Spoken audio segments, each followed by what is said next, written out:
हंसते रहिए, मुस्कुराते रहिए और जीवन में आगे बढ़ते रहिए, यही हम सभी की कामना है। और आप सभी को पता है कि 2025 हमारे पढ़ते पढ़ाते ही गुजर गए, अब हमारे आ गए हैं एग्ज़ाम वाले दिन। तो हमें बहुत अच्छे से क्या करना है, पढ़ाई करना है। और हम सभी आज के दिन यही शपथ लेंगे अपने आप से कि हमें 2026 बहुत ही अच्छे से पढ़ाई करके और अपने अंक को बहुत ऊपर ले जाना है। ठीक है, बहुत ही अच्छे स्कोर प्राप्त करने हैं, यह हमें प्रण लेना है आज। तो मैं इसी बात पे आदरणीय प्रधानाचार्य महोदय से अनुरोध करूंगी कि वो भी बच्चों के लिए 2 शब्द कहें।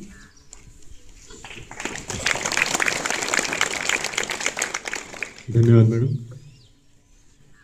मेरे सभी सम्मानीय शिक्षक साथीगण और प्यारे बच्चों, आप सभी को नव वर्ष की हार्दिक शुभकामनाएं। आज जनवरी 2026 लग गया ना।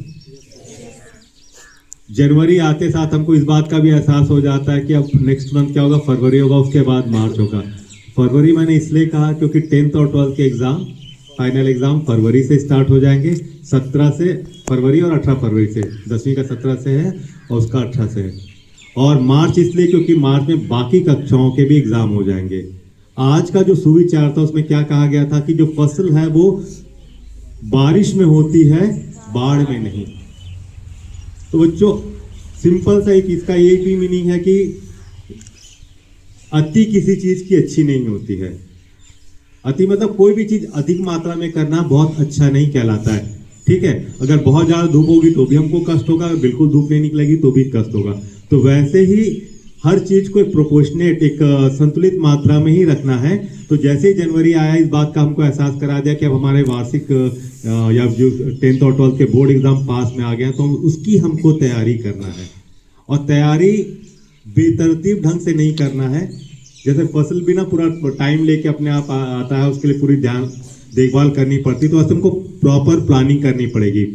हो सकता है जो PT1 या pre board 1 first pre board हुआ है 10th और 12th के, उसमें कुछ बच्चों के नंबर कम आए होंगे, किसी विशेष या कोई एक आध सब्जेक्ट में बच्चे ज़्यादा फेल हुए होंगे, या कोई ऐसा भी बच्चा होगा कि सारे सब्जेक्ट में भी फेल हुआ होगा।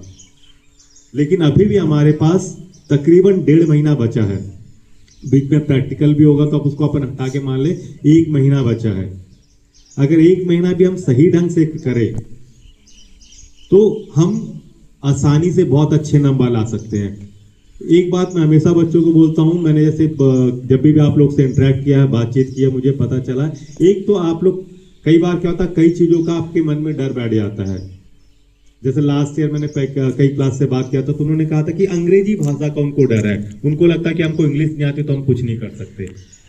दूसरा वैसे ही है कि कई बार आप किसी सब्जेक्ट में आप उतना कंट्रीब्यूट नहीं करते हो, उतनी पढ़ाई नहीं करते हो, शायद वो सब्जेक्ट आपको अच्छा नहीं लग रहा है, या उस सब्जेक्ट में आपको पिछली बार नंबर अच्छे नहीं मिले थे, इसलिए आप उस पर थोड़ा सा दूरी बना लेते हो।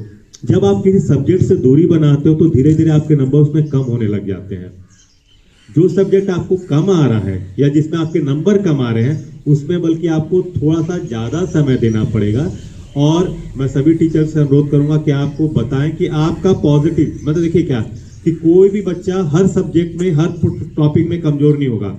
हो सकता है कि आपको 1-2 टॉपिक कम समझ में आ रहा हो, 2-4 टॉपिक आपके स्ट्रॉन्ग पॉइंट हो, तो स्ट्रॉन्ग एरिया और वीक एरिया आप अपने से भी अंदाज लगा सकते हैं, अपने टीचरों से भी बात कर सकते हैं, और आपका जो स्ट्रॉन्ग एरिया उसको स्ट्रेंथ ज़्यादा करिए। ठीक, अगर मान लिया जाए, मैं केमिस्ट्री के एग्जाम्पल से दूं तो अगर, या इंग्लिश के ले लेते हैं, अगर मान लिया जाए राइटिंग सेक्शन 12th वालों को 3 का आपने बता दिया है पहले से, आपको रिटर्न में सब दे दिया है, वो अपना स्ट्रॉन्ग पॉइंट हो गया, तो उस पर अपन ज़्यादा फोकस कर ले कि वहाँ पे हमको 1 नंबर भी नहीं जाने देना। वही आप केमिस्ट्री में अगर आ जाइए, अगर मान लो आपको लगता है कि बायोकेमिस्ट्री आपका स्ट्रॉन्ग पॉइंट है या आपको ऑर्गेनिक केमिस्ट्री का आपका स्ट्रॉन्ग पॉइंट है, तो आप उस पर फोकस कर लो कि वहाँ हमको 1 भी नंबर कम ना हो जाए। और जो वीक एरिया है उसमें थोड़ा सा फोकस करके कर लिया जाए। और एक और चीज़ है बेटा, देखो जो नंबर लाता है ना, अगर 90% बच्चा भी ला रहा है तो कितना 90% ला रहा है, 10% उसका भी जा रहा है, तो इसका मतलब ये भूल जाइए कि अगर हमको सब कुछ आता है तो ही हमको ज्यादा नंबर मिलेगा। अब अगर आपके नंबर कम आ रहे हैं तो आपको सेलेक्टिव स्टडी करना पड़ेगा। आप पिछले 4-5 साल के पेपर देख लीजिए, कौन सा क्वेश्चन ज़्यादा पूछा जा रहा है, या अपने टीचर से पूछिए कि सर कौन से क्वेश्चन या मैडम कौन से क्वेश्चन ज़्यादा इंपॉर्टेंट है, उस पर फोकस करिए और मैथ्स की प्रैक्टिस करिए। क्योंकि ओवरऑल देखिए, स्कूल हमारा दिन ब दिन अच्छी रास्ते पे चल रहा है, हर क्षेत्र में प्रगति होती चली जा रही है, चाहे वो स्पोर्ट्स हो, चाहे दूसरी गतिविधियां हो, को करिकुलर में भी आगे बढ़ रहा है।